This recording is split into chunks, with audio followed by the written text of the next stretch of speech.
Hey guys, this is Buddy Lee, back once again with Last Place Productions. Today we're going to be replacing the crankcase pressure sensor on the 2020 KTM 300 XCW. It's kind of right in here, up under here, so I'm going to have to take the tank off, plastics up front, fender shrouds, or radiator shrouds and seat to get to that. I've been having kind of a, kind of a stumbling problem, like right off of idle.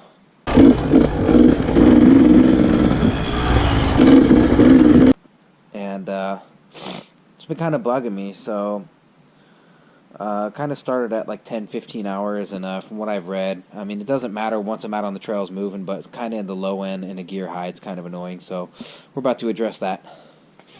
I have the sensor right here.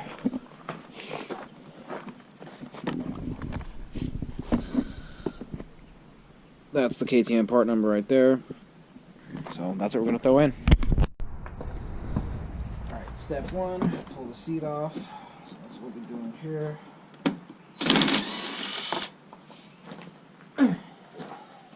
Just these two bolts. Put the seats off.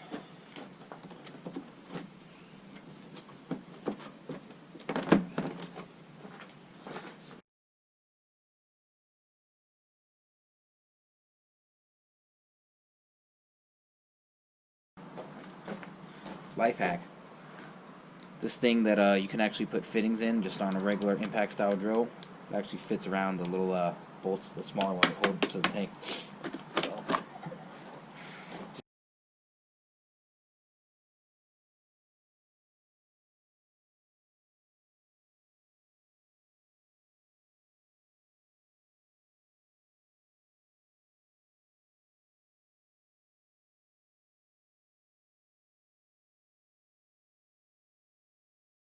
So, gotta remove a little clip right here up at the top of that little line that goes into this. So that's step number one. It's going to be that clip right there. So that's what I'm going to do right now.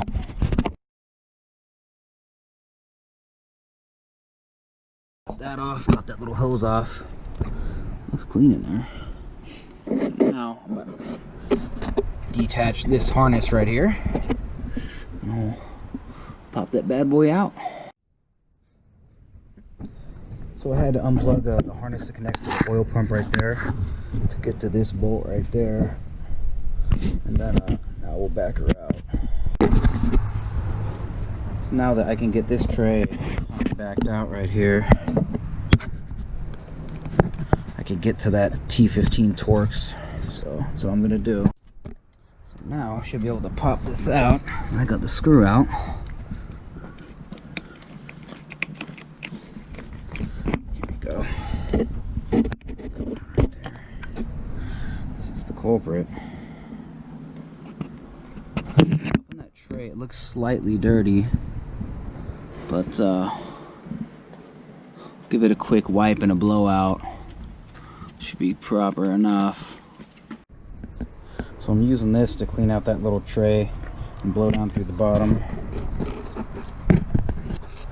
That little area in there.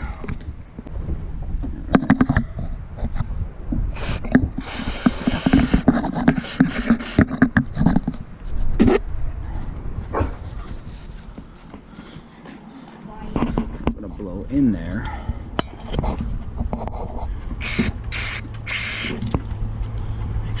Drains properly. A little bit out of there. That's cool.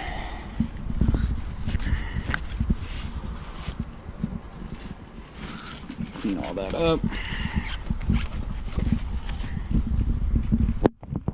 She appears to be cleaner. Now I'm going to throw the new sensor in. Got the sensor installed, so now I'm gonna put that screw in there that holds it in, and we'll pretty much do the process in reverse.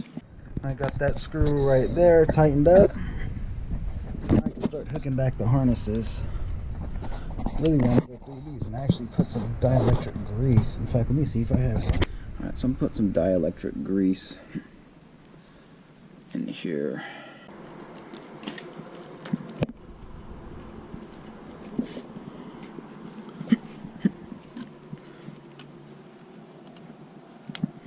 Alright, so she's in there.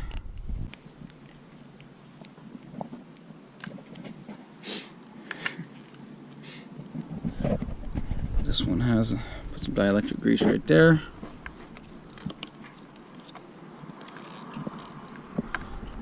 Slip this back in. Alright. Now, since I haven't tested my oil pump recently, I think I'm going to do that.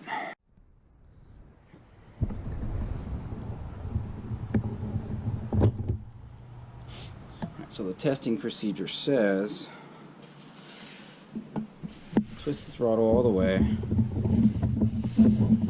plug in the wake-up connector, 1, 2, 3, 4, 5.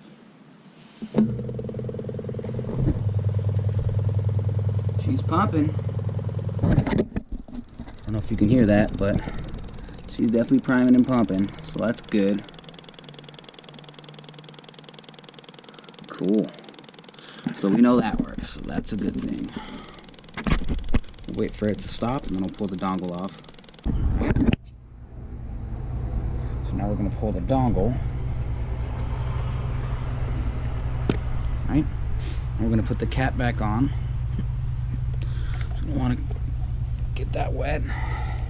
Now we'll tuck it in the back. Now I can put all this back together.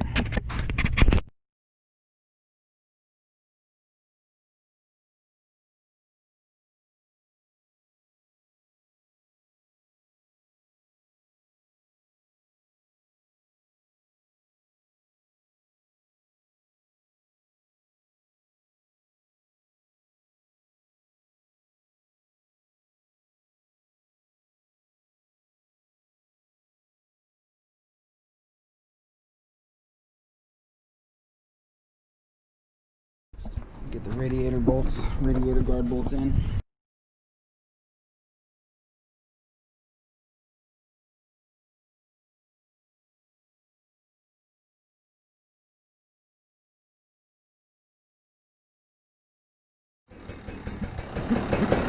So you're supposed to let this thing warm up without touching the throttle at all. On really cold mornings, you're supposed to pull the cold start, but I don't have to do that because it's a nice 65-degree day. So we're just going to let it get up to operating temp. As soon as the radiators are warm, that's how I judge it. I don't have a temp sensor on this, which I plan to get. And as soon as it's warm, we're going to take it for a rip around the yard and figure it out. So we're warm. I'm going to turn it off. Wait 5 seconds. Turn her back on. And see what that does. All right.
What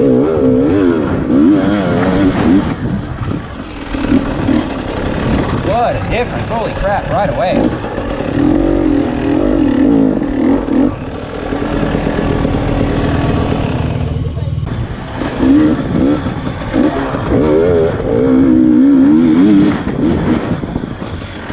Damn, this thing's a beast.